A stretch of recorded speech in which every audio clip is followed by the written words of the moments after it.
lot to cover today. I want you guys to share out the video like we normally do. It's a lot to cover. I actually don't want to be interrupted. I'm going to give the number to call in towards the end of the show. I want to just go through everything, and then we could just go back and discuss some of the things that I'm bringing up today. And the topic today is white supremacy in labor at your job, and Donald Trump being impeached. But first, I want to touch on the vaccine availability. So, as you guys know, essential workers are now able to get the vaccine. Now, they say individuals for 75 and older, they changed it to 65. But basically, everyone, grocery workers, transit workers, police officers, correction officers, teachers, can now get the vaccine. So, for MTA workers, the rollout of the vaccine has started this week, and you will be able to get it at the Jacob Javits Center. Now, Cuomo said the only way that you will be able to get it is if you make an appointment. You can't just pop up and get the vaccine. One thing I found strange during the incentive for transit workers to get the vaccine is that Pat Foy is offering 2 hours pay on your audio to get both vaccines, your audio, your day off before work, offering you 2 hours pay. So that's 4 hours total incentive for you to go get the vaccine, as if, the MTA is doing us a favor. Now, if you want to take the vaccine, that's fine. I have nothing to say bad about you going to do that. But I'm going to give you guys some reasons as to why I am not going to get the vaccine. First and foremost, the long-term effects of this vaccine is not known yet. Moderna is still studying the long-term effects all the way up to October 27th, 2022. I covered that on like maybe 3 shows ago. And you could go to clinicaltrials.gov to get that information. Another reason I'm not getting the vaccine is that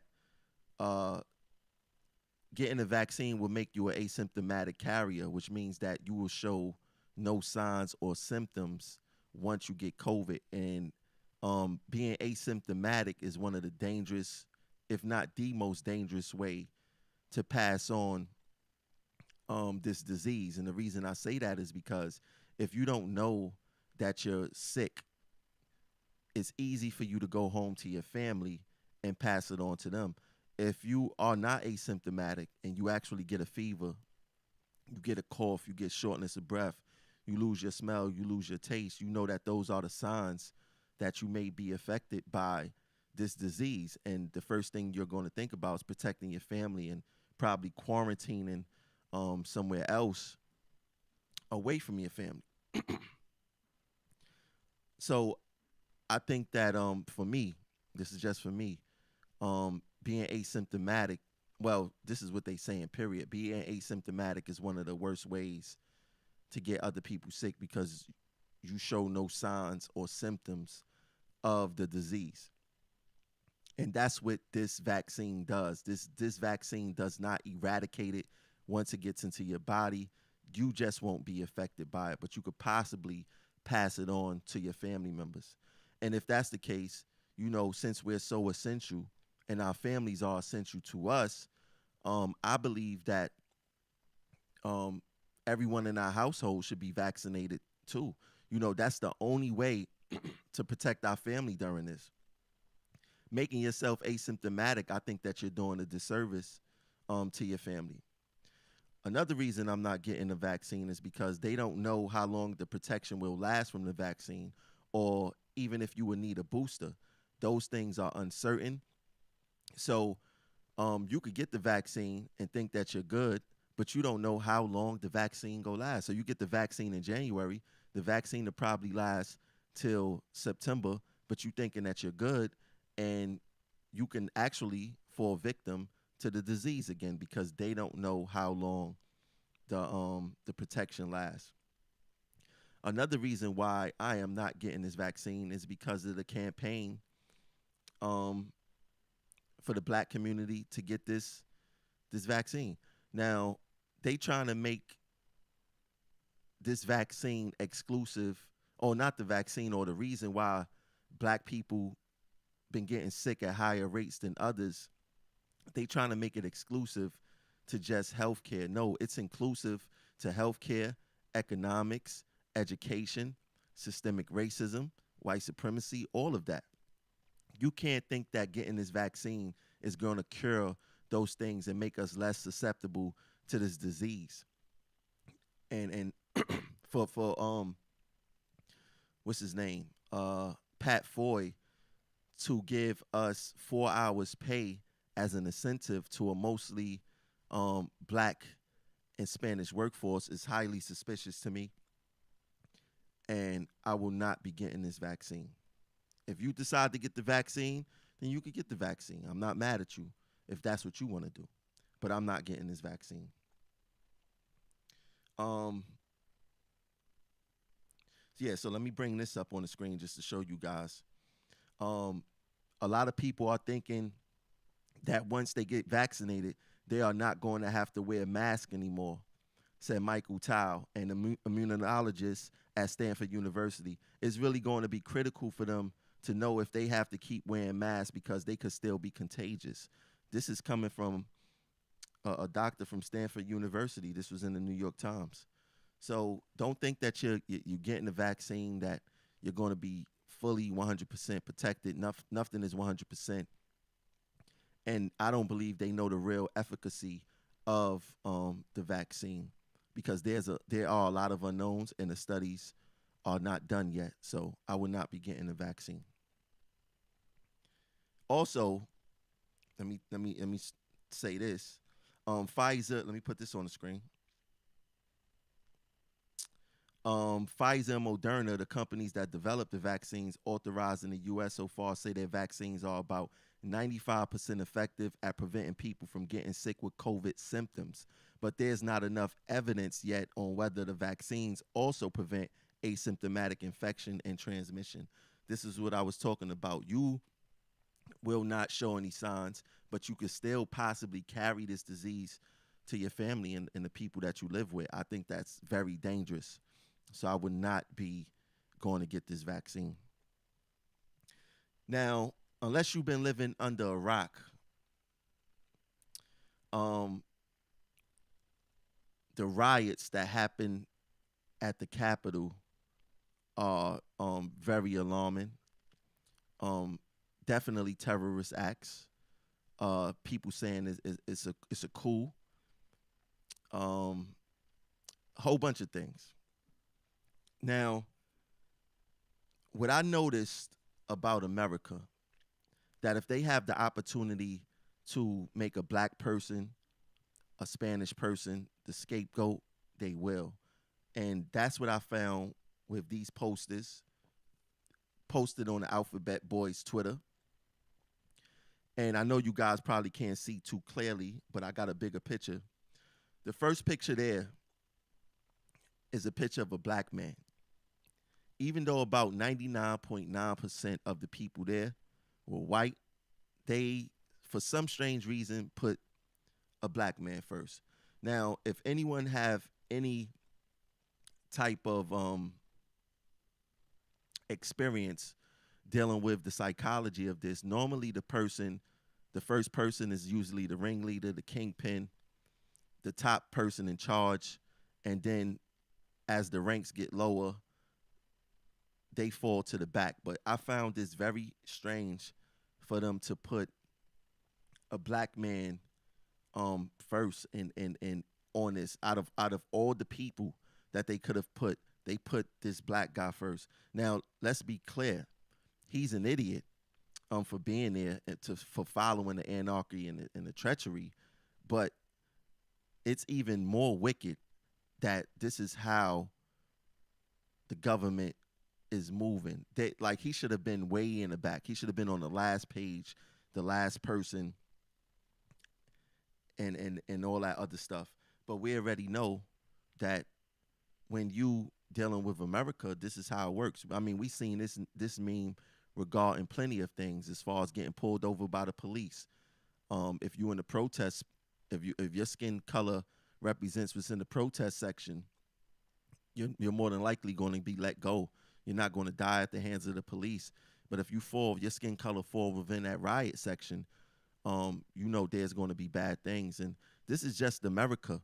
And this is one of the reasons why I was not against a Trump presidency, because this is what his presidency was brewing.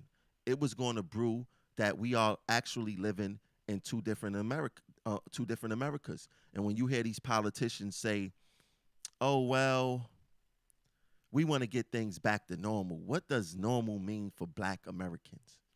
You know, we don't want normal. We want change. We don't want normal.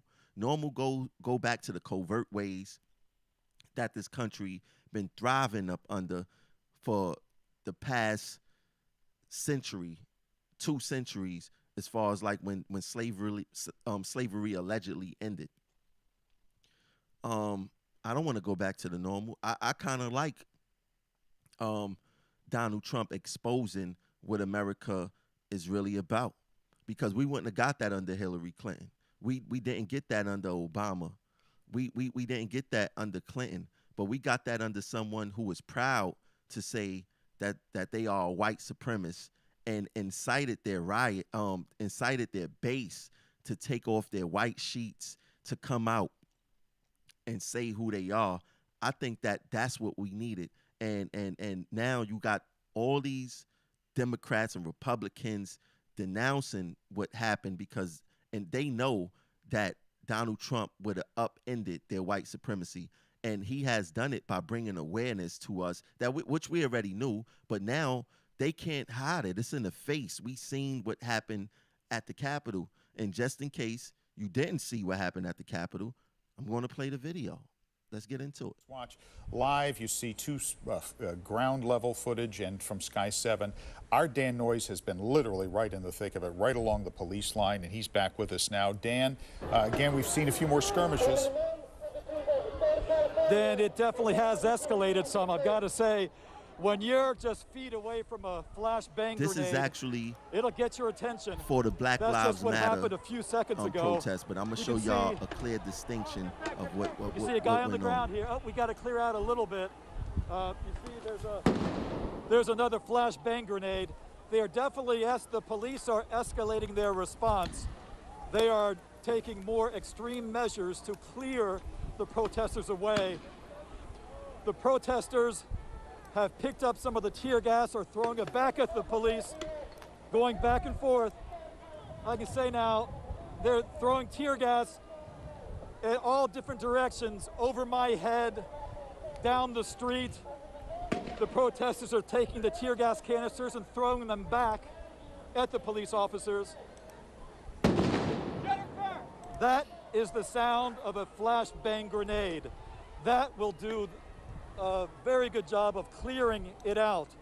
You've got, you have a group of probably 10 protesters who are just standing strong, arms up, right in front of the police. But again, the tear gas is flowing. The flashbang grenades are going off. They're firing rubber bullets. And I recognize one of their weapons. It's an FN 303, which is a riot gun that fires a plastic projectile with metal pellets inside of it. The police have just taken much more action to clear this out, and it is working. My eyes are now burning from the tear gas. No, wow. Sorry, Dan, I've had that happen to me.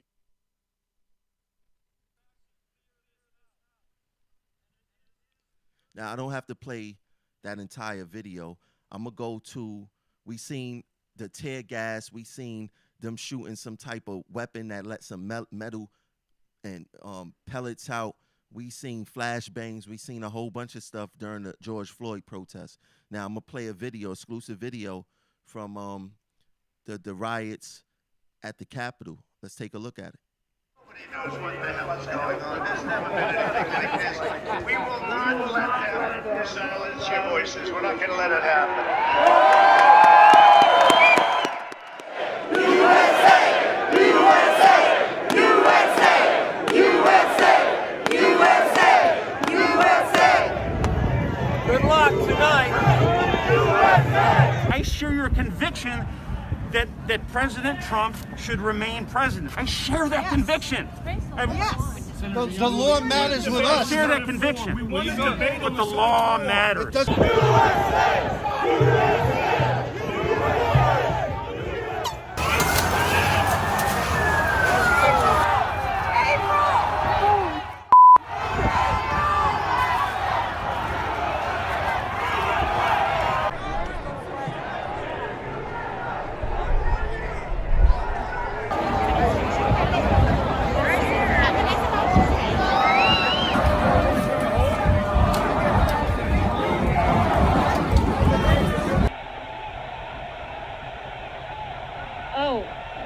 Meanwhile, up on the steps of the backside of the Capitol, we're seeing protesters overcome the police. The police are now running back into the Capitol building. We have cheers from the protesters that are watching behind the scenes. This is incredible.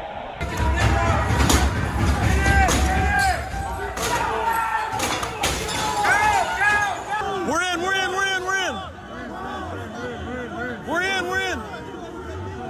Let's go.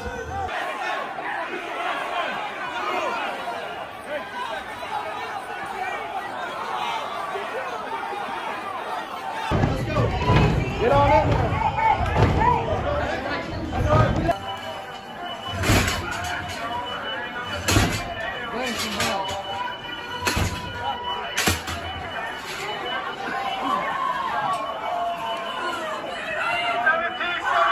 We were just told that there has been tear gas in the rotunda, and we're being instructed to each of us get gas masks that are under our seats.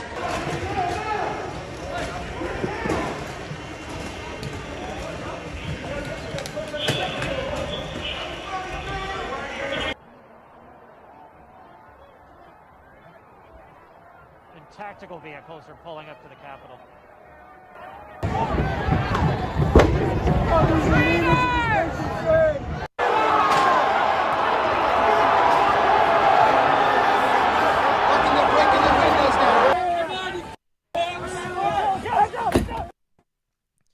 Now, I don't need to play that entire video to show you guys that we are living in two totally different Americas, depending on what color your skin is. And now we're seeing clearly what it is, and now it just has to be dealt with.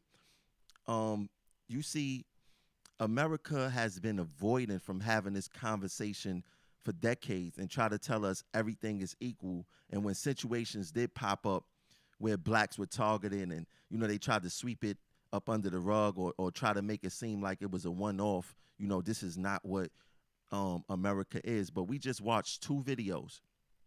One was the George Floyd protest, where you had the police using extreme violence, and then we just seen at the Capitol where you had the Capitol police taking a soft approach on the people who actually tried to steal democracy, which was worse. And then, not to mention, we have pictures like this that shows the rioters beating up a police officer, beating him with a stick. And I thought during this whole entire thing, when they was trying to go at BLM and all these other pro-black groups, you know, I thought that I thought Blue Lives Matter. A police officer was killed at the Capitol building, and we didn't hear not one word about Blue Lives Matter. And there was even Blue Lives Matter flags there, which didn't make any sense. And this is the whole thing with the Blue Lives Matter. Blue Lives Matter was just a call to water down the Black Lives Matter movement when white supremacist cops was killing black people. That's all that this was about. Um, these white supremacists don't believe in Blue Lives Matter. It only mattered when Black lives was marching in the streets. If Blue Lives mattered, why didn't we hear anything from any of these pro-police groups about the killing of the police officer at the Capitol? Blue Lives Matter was only used as a distraction to take attention off the issues that black people were marching in the streets for. It was like a tick for tack thing. Oh, Black Lives Matter. Oh, wait, hold up. Blue Lives Matter too. One thing about white supremacist behavior, and you could study it, you could look at how it works. They are experts at playing the victim, even when they are the aggressors or the antagonizers. They are experts at playing victim.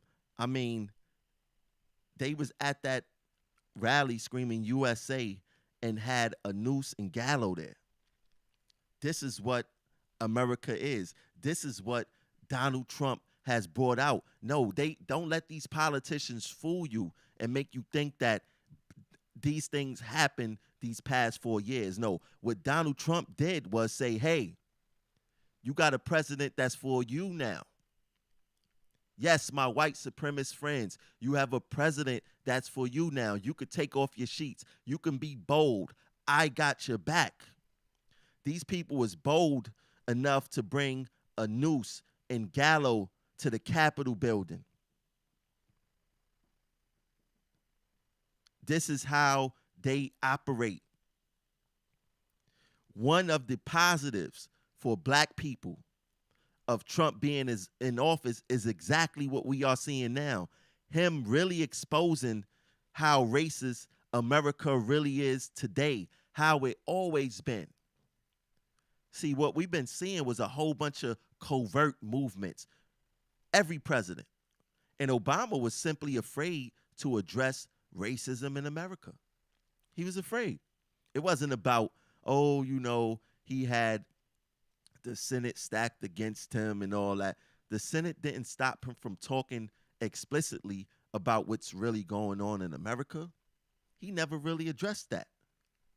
And I think that was the disappointment with Obama being in office for a lot of black people. He never really addressed the issues that went on in this country. Forget about reparations. Take that off the table. Forget about him putting in programs to explicitly help black people, people of color. He didn't explicitly talk about the true issues in America. Yeah, he tap danced on it, but he didn't really say what it was. And then what do you have these covert racists on both sides saying, hey, Obama was a good guy. You guys should aspire to be like Obama. Yeah, keep your mouth closed while your people is getting dogged out here. That's what they want. That's why the white supremacists love Martin Luther King. This is one of the reasons why they loved him and hated Malcolm X, for that same attitude. And I don't understand how us black people do not see that. And then we would hear narratives about, oh, look how far we've come as a country. Did we really come far? Or did these white supremacists learn how to move more covert and undetected? Well, it was that way until Trump motivated his base to ditch the sheets and tiki torches and come out of the shadows unafraid. Totally unafraid. I mean, you had guys walking with the Confederate flag in the U.S. Capitol. And let's be clear. These white supremacist idiots who invaded the U.S. Capitol were teachers. They were police. They were bankers. They were transit employees. They were business owners. They were lawmakers. They were the everyday people who we come across. America didn't change. What they changed was how they move and how bold and brave they was. And I mentioned this. This was the difference between Joe Biden then and Joe Biden now. Joe Biden was just like Trump is today. Joe Biden explicitly said that he didn't want black kids from the jungle to go be bussed with his white kids. He explicitly said that. But he learned in politics that you got to be a little bit more covert. Trump didn't learn that. He in his 70s. He never had to move covert a day in his life, and he wasn't here to play the game of politics. He's not a career politician. He's a career businessman who did what he wanted, when he wanted, how he wanted. But make no mistake about it, the people at the Capitol are people that we interact with in our everyday lives. They had guns, they had plastic cuffs, they had bear mace, they had shields, they had explosives, they had body armor, and no one is being hit with any serious charges regarding this anarchy that happened at the Capitol.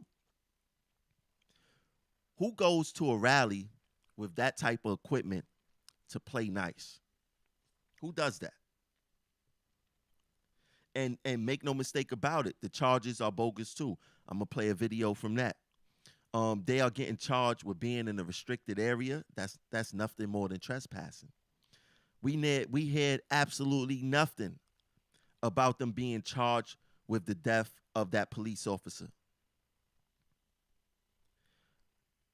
What happened at the Capitol was nothing less than treason. And after the treason took place, we are now seeing the white supremacy at work trying to suppress it.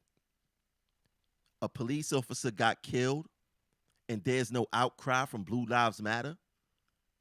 But as soon as black people go marching in the street, we hear an outcry from Blue Lives Matter. Now, I do find it strange that politicians have created a race war, or saying Trump created a race war with what happened at the Capitol. How is Trump creating a race war? I seen white people fighting white people. But that's a dog whistle saying that Trump creating a race war, because they know what Trump is doing is awakening black people, showing us explicitly that there are two different Americas. You know, there's no different than what's happening now and what happened with the Civil War, American Civil War. I see no difference. I see no difference. But now I want you guys to listen to this. Listen to these charges. Virginia area. And this is part of the now, we're told, 200 cases that the federal authorities have identified, people inside the Capitol. They've been working through an astonishing amount of evidence. We've been told that the FBI has received 100,000 digital images and video clips. Now, that's not just 100,000 tips over the phone. That's 100,000 pieces of digital media, which, of course, in addition to what the FBI has been able to gather on its own from publicly available sources and surveillance cameras in the Capitol, gives them a huge amount of evidence. They can also track the cell phones of people who were there to prove that they were inside the Capitol. They're using facial recognition software. So it's an enormous investigative effort, and undoubtedly there are going to be hundreds more of these cases in the days to come, as the U.S. attorneys' offices around the country really work 24 hours a day to try to figure out who these people were, get them charged, get them held if they can so that they can't come back to the Capitol. And they're looking at a range of charges, all the way from a misdemeanor like simple trespass to some that may not have occurred to people initially watching this: theft of mail, theft of digital devices, potential theft of classified information, assault on police officers. We're told now authorities say 14 police officers were assaulted during the riots. And, of course, the death of a Capitol police officer raises the potential of murder charges. And we also learned yesterday that they are considering a charge of seditious conspiracy, meaning opposing the government by force. That, in addition to the murder charge, is a serious felony. That carries a 20-year maximum sentence. So a very vigorous investigation going on that's only going to grow in the days to come. Virginia area. And now let me remind you guys. A police officer died. But listen to the charges: theft of mail, trespassing, potential theft of classified information, theft of digital devices, assault of police officers. But this is the doozy right here: the potential of murder charges. The potential. The officer who was killed wasn't potentially killed; he was definitely killed. How can you have the potential of murder charges um, when someone actually did get murdered, and four, what they said, four people died? Who's to say that the rioters didn't cause their deaths either? How can you just have the potential of murder of the police officer? Everyone who acted in concert of this whole thing should be held accountable. If you was in that Capitol building, you should be charged with murder. It's the same thing that they do with us black people. If you're a part of a group of people that go commit a crime and you was there in the commission of that crime, you are getting the same amount of time as everyone else. But you see how white supremacy works. You see firsthand how white supremacy works. They are there to protect each other. This isn't about them storming the Capitol. This isn't about a police officer being killed. Obviously, if they saying that, it's the potential of murder charges. This is ultimately about upholding white supremacy. Now, we have this idiot right here. This idiot works for Metro North. White supremacist MTA worker decided to commit treason at the Capitol. But let's be clear. Racism is not nothing new here at the MTA. During the George Floyd protest, we had MTA workers boldly write racist posts on the internet for all to see. And the MTA kept those workers on payroll because the MTA leadership won't say it, simply because they can't and they know it. They cannot say that we support these comments. So they play the game. They have, oh, we're going to bring in an arbitrator. We got to go through the due process of the collective bargaining agreements, and they hide behind these things. It's the same way how these white supremacists hide behind laws when they trying to protect their own. Don't pay attention what the apologist communications people of the MTA say. All of this foolery, they are there to uphold the white supremacy of how this country works. But like Mama always said, you got to pay attention to the actions of these people. The actions show that they accept white privilege, white supremacy, and racism here at the MTA. The MTA, and then when people do get caught, the MTA treat these incidents as if they are isolated. The same way America treats racism, and they don't want to acknowledge the systemic racism of they just don't want to acknowledge systemic racism, period. Because they know for some reason, if they acknowledge, this is how white supremacists work. If they acknowledge that there's systemic racism, they feel that their white privilege will be in danger. And when people and let's make this clear, you don't have to be a white supremacist to acknowledge your white privilege. You don't have to be. So if you acknowledge your white privilege, that doesn't mean that you're a white supremacist. Not at all. But there's definitely white privilege and white supremacy here at the MTA. How soon can we forget? Did we forget a few months ago, that we had Superintendent Jason Brown saying, remember, white people, your sole purpose during this time is to protect people of color while they're destroying the city? I would love for him to get on Facebook right now and talk about the Capitol riots. I would love for him to talk about the police officer who got killed during the Capitol riots. I would love to see what he have to say now. Because what would be the purpose now? To protect democracy, Mr. Brown, which the MTA protected throughout his career, because the MTA once again try to make it seem like Jason Brown incident was isolated. It was not isolated. This guy was making racist comments throughout his entire career, and the MTA turned their backs, turned their heads to it. They ignored it. They ignored it. What Jason Brown wrote in 2020, he wrote with impunity because he'd been getting away with it his entire career. He was never held accountable. He'd been doing this ever since Trayvon Martin got killed. And the reason why he kept his job was because of the good old boys club and the MTA, aka the white supremacy part of labor in the MTA. Let's not make no mistake, like this does not exist. The good old boys club and the MTA is no different than the people who scream Blue Lives Matter. It's no different than the Proud Boys. It's no different than people who promote white nationalism. All of this deals with white supremacy. Everyone knows who the good old boys club and the MTA is, because when I do these shows, a whole bunch of black managers, Spanish managers hit me and want to tell me their stories about what's going on and how I'm right, and it's been going on for a while, and they start naming these other managers who is upholding white supremacy, because everyone knows it exists. There is a glass ceiling for black people in the MTA.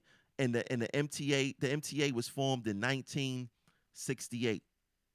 1968. So you trying to tell me in half a century that no person of color, no black person is eligible to be chairman of the MTA? And even when it comes to vice presidents and other high positions within the MTA, even though there's a lot of black people here, we talking about half of the company is black, 70-something% of the company is minority. Somehow we seem not to make it to the top of the company. How does that happen without white supremacy being in effect? They know how to take care of their own. This is exactly how white supremacy works, and it happens in our workplace. And you will get certain black people who will do the bidding of white supremacy, and white supremacists love this because it masks exactly what's going on in our communities, in government, in our workplaces. I call it the white supremacist bid. The black people in the MTA who do the white supremacist bidding here are probably worse than the white supremacists themselves, because they actually give the white supremacists cover. So they will send someone black to go attack another black person, such as myself, someone who's outspoken, someone who speaks their mind, someone who's not afraid to say what's going on a job, no matter how big and how small. They would send someone black at me to attack me, so it would mask exactly what's really going on. I've been fighting white supremacy here at the MTA for a very long time. People say, hey, Tramel, you talk about race too much and this and that. Now, when I turn on the TV, only thing I hear is everything that I've been talking about. You cannot hide it. I think that the chickens are coming home to roost. I think that this is just the beginning. It's no doubt I'm under white supremacy attack. I explained throughout this whole entire me being sick and MTA not paying me. This is a white supremacist attack. How you get injured on the job, sick on the job, and the MTA decides not to pay you. And this mostly happened to blacks and Hispanics. And like I said, to my white friends out there, you must understand how this works. In order for them to get 8 of us, 1 or 2 of you guys have to get caught too, because that's how they mask what's going on here. They can't just outright simply attack black and brown people. They know that wouldn't fly. So in order for them to balance it out, hey, look, we did this over here to this white guy too, so we possibly can't be racist. No, you can be racist and a white supremacist by attacking your own people too, making them scapegoats. This is just how it works. They have absolutely no excuse. In order for them to get 8 of us, 2 of you guys have to be caught too. So there has to be some type of united front against this. We must identify what's going on here. We must speak about what's going on here, and we must point it out, because that's the last thing that they want. That's the last thing that they want. And then when you look at what happened in the NYPD this week, we have an NYPD officer who was not only accused but found guilty. Now I won't say guilty, but found that he wrote some racist messages on these different white supremacist NYPD chat boards. Now I circled, this is police officer Cobell. Police officer Cobell. Let me put this thing on the screen. And it says Captain Chris Monahan, who heads the Captain's Endowment Association, the union that represents the inspector, defended him in a statement saying he had served the city and the police department for 29 years. Let's make something clear. He didn't serve the city and the department for 29 years.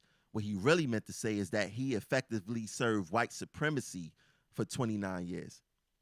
Now, this cop, he was in charge of the NYPD Equal Opportunity Division and was found of writing hundreds of racist and white supremacist messages across police boards. How can he be in charge of equal opportunity when he was a cold-blooded racist himself? How can you effectively do your job with bigoted views? You can't. You simply can't. Now, what I did found strange in my investigation, I wanted to see who Chris Monahan was. So I Googled Chris Monahan, and I found out that Chris Monahan abused his wife, and she said that the department is a blue mob protecting him. Now, make no mistake about it, that blue mob is filled with white supremacists. That's what she calls it. She's not going to say that, but that blue mob is filled with white supremacists. So this guy, the captain who defended this police officer who was writing all these racist comments, had his own situation with his wife where she allegedly said that he abused her and used the blue mob to protect him. Like I said, who do you think that blue mob is? The same mob that we seen at the Capitol building, the same mob that upholds the blue wall of silence, the same mob that screams Blue Lives Matter, the same mob who loves Trump, the white supremacist mob. Let's make no mistake about it. So he's saying that, hey, my guy can't be guilty. Let's go back to his comment. Hey, my guy, that can't be true about my guy because he served the city and the police department for 29 years. But meanwhile, Captain Monahan got his own thing going on where his wife said he has a blue mob protecting him. And that same blue mob that protected him during his situation in 2018 is also protecting police officer Cobell during his white racist rants. This is how white supremacy work and stick together. This is how it works and stick together. White supremacy sticks with each other by all costs. You can't permeate white supremacy easily, but you can magnify it by doing what Trump did, being an overt racist. This was the importance of Donald Trump.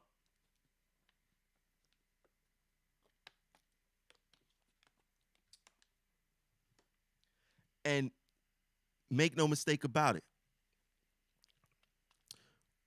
white supremacy exists in most places, including our own labor union. Yes, TWU, Local 100. White supremacy exists. Now, this is a poster from the late 2000s when John Samuelson, Steve Downs, Tony Utano was running against Roger Toussaint crew. Now, when Samuelson and the rest of his crew was running against Roger, their campaign slogan was "Take back our union." The question is, from whom? But this is the history. I'm going to break down some of the history. Willie James was the first African American to hold office of president in Local 100, in a post that was mostly held by it had an Irish stronghold. The Local 100 presidency had an Irish stronghold. Willie James was the first African American president, and he held that position in the late 90s, right? Basically, late 90s, early 2000s. After Willie James, we had Roger Toussaint. Now, Roger Toussaint was a West Indian black man who succeeded James in the 2000s and held office. And I guess that's what they meant by it's time to take back our union. It's time to take back our union from these black men and give it back to these white men. Take back our union is no different than these white supremacists at the Capitol after Obama screaming, "Take back our country." We heard it. We heard it after Obama. We heard it after Roger Toussaint. We hear it normally after there's some type of black leadership. Take back. It's no different than these so-called patriots, because that's what they are, so-called patriots. And these so-called trade unionists saying that they're trade unionists. And that word patriot been hijacked by white supremacy so long ago. A patriot isn't a patriot anymore. It's not what you think it is. A patriot is now a white supremacist. That name was hijacked. The real patriots let the white supremacists hijack that word, and I don't know what it's going to take to get it back. Because you have patriots at the U.S. Capitol putting up nooses. You have patriots at the U.S. Capitol with Confederate flags going through the hallways of democracy, so-called democracy. But take back our union is nothing but a dog whistle for take back whatever it is from black people. So the take back is the same, whether it's our union, whether it's our country, whether it's our police department, whether it's our boys club, whether it's our car dealership, no matter what it is. Whenever they use take back our, it's normally a set of white supremacists, covert white supremacists, because they can't boldly say take back our union from black people. They can't boldly say take back our union take back our country from black people. So they make it a dog whistle. They make it a dog whistle. Take back our, no matter what it is. And then how can we forget this? Tony Utano supporting white supremacy. There's no doubt that Pat Lynch is a white supremacist. And no one upholds white supremacy better than Pat Lynch. Lynch is a huge supporter of Trump, and we've seen it grow during the George Floyd protests. Still, what did our union do? What did the president of our union do? Stand next to Pat Lynch, undeterred.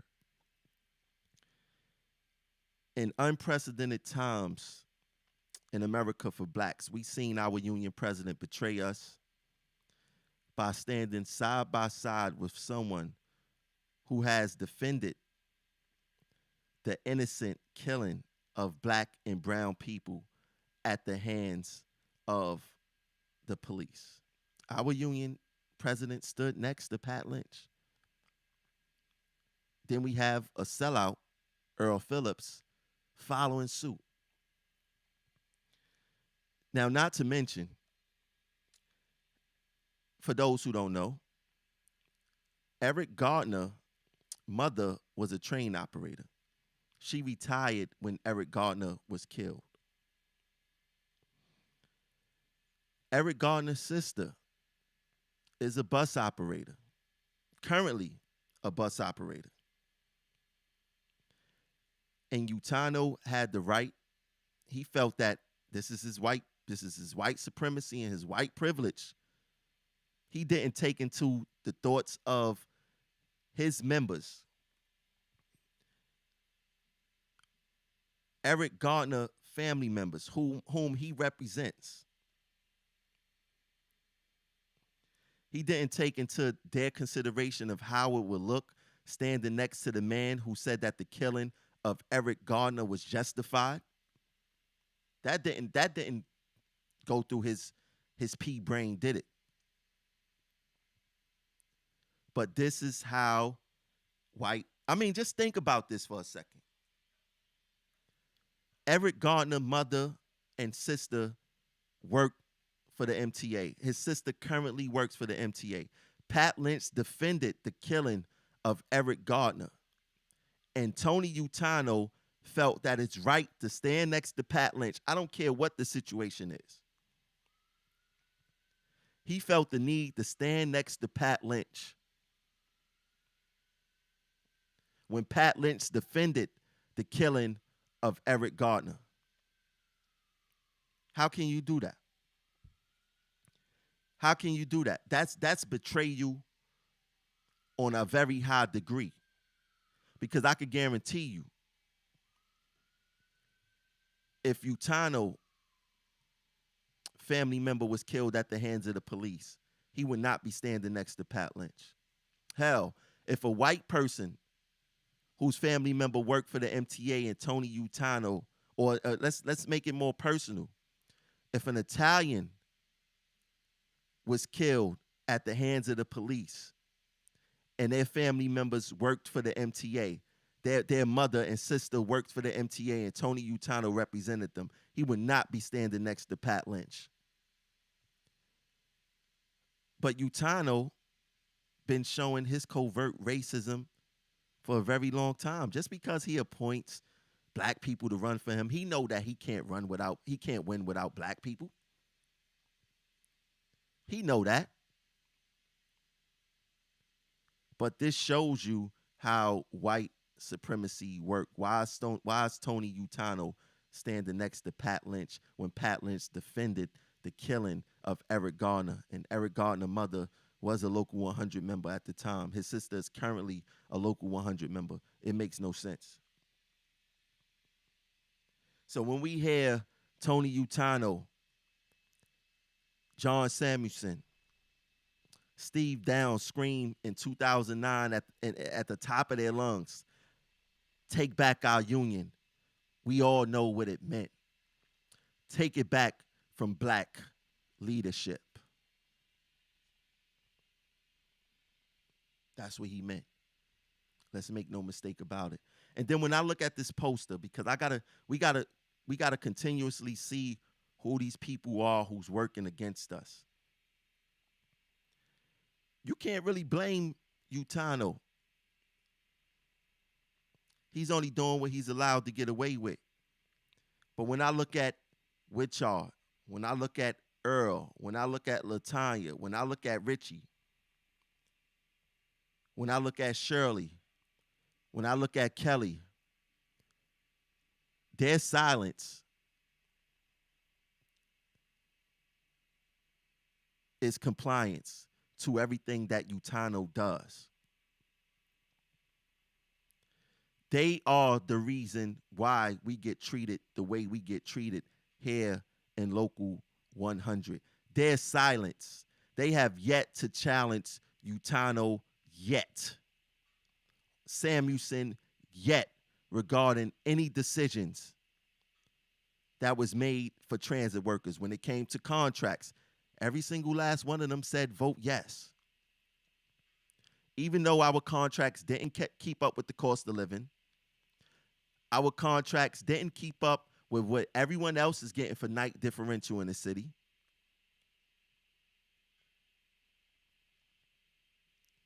They said to vote yes because they are afraid of white supremacy. They are afraid of it. They are afraid to be ostracized. Every single last one of these black men and women that supposedly represent us, but they really represent white supremacy. This is that bed that I tell you guys about.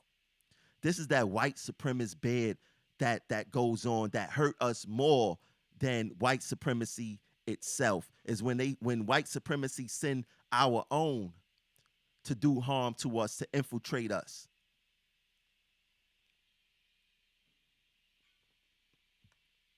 This is what makes it dangerous.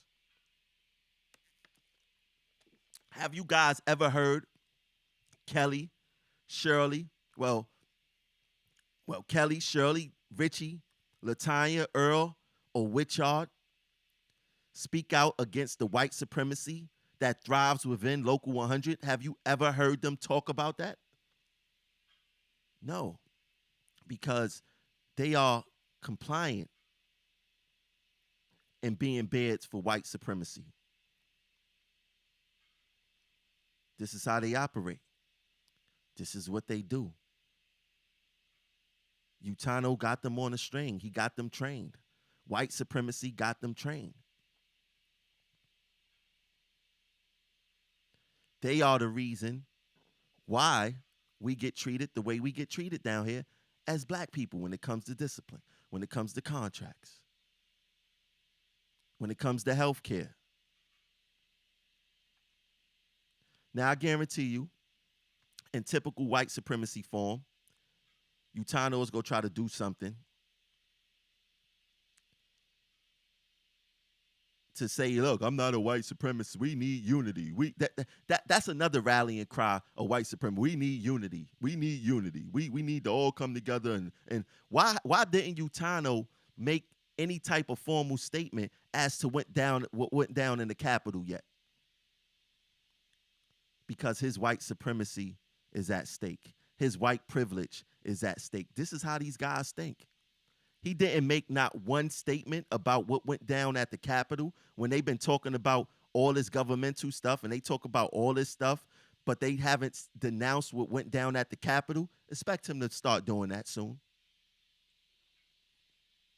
Expect him to do that.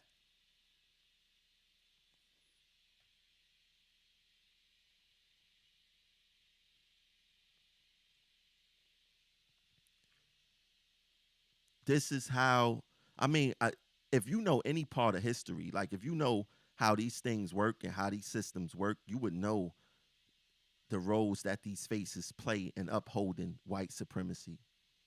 White supremacy and white supremacy in politics have destroyed the very fabric of true democracy. Don't think that only Republicans could be white supremacists. Democrats are white supremacists too. Socialists are white supremacists too.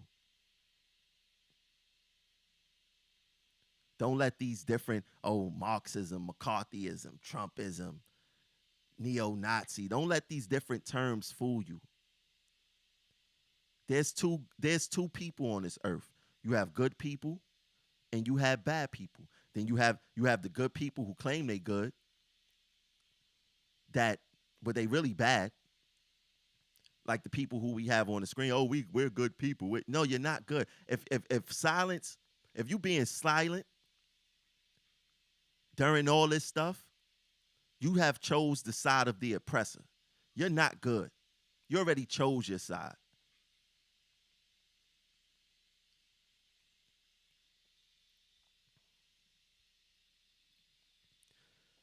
If you would like to donate to today's platform, you could donate via Cash App. The Cash App is Progressive Action 100.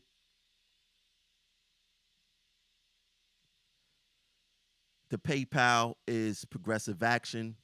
The Patreon is in the link of the video on YouTube and Facebook. Let me see what you guys are saying there on YouTube.